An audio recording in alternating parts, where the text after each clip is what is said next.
Greetings, comrades, and welcome to the first edition of this new video series where we will be discussing the meaning of the lyrics, the concepts behind the songs, and the history of how they were written.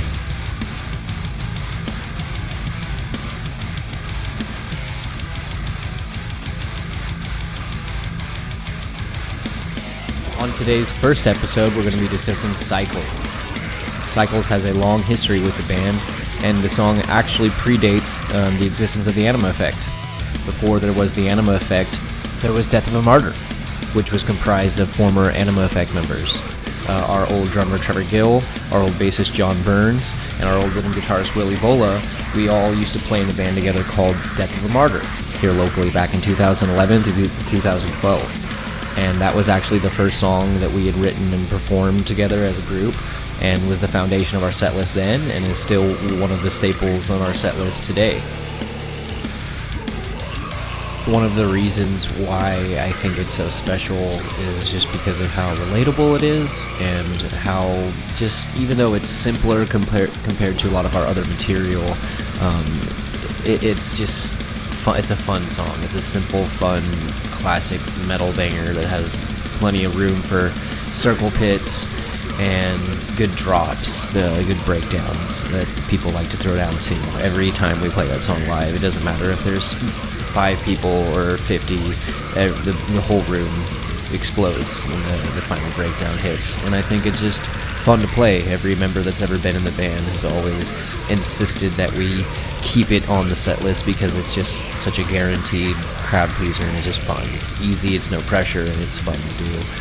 The crowd always has a really good reaction to it, whether we're in our hometown or where everyone knows it, or somewhere else where no one has ever seen us before.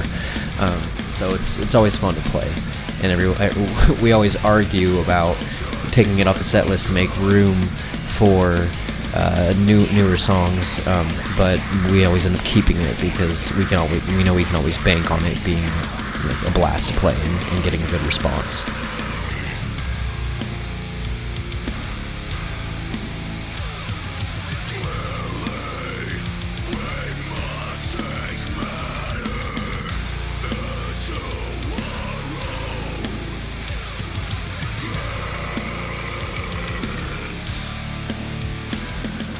The song was written in 2011 during the height of the Occupy Wall Street movement, and it was just a time of political awakening for not only myself, but a lot of people around my age in the country at the time.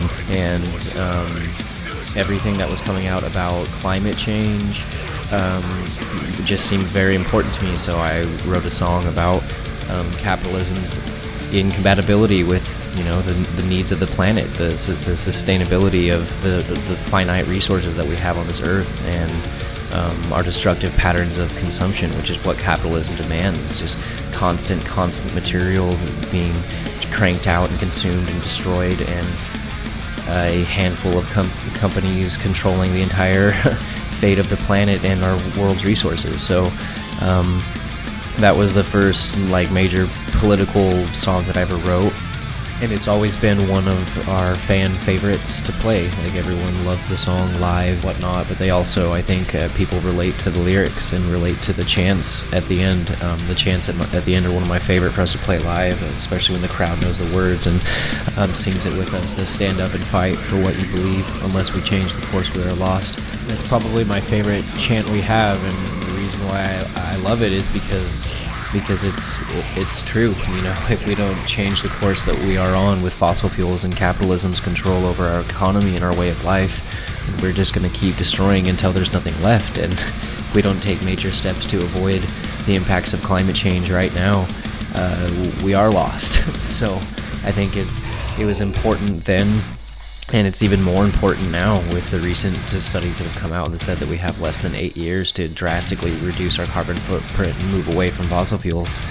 And I think that's part of why we still play it live, because even though it's older and it's maybe not as technical or as nuanced as our newer material is, but it's still just a classic, great song, live and lyrically. I love it. I hope you guys do too.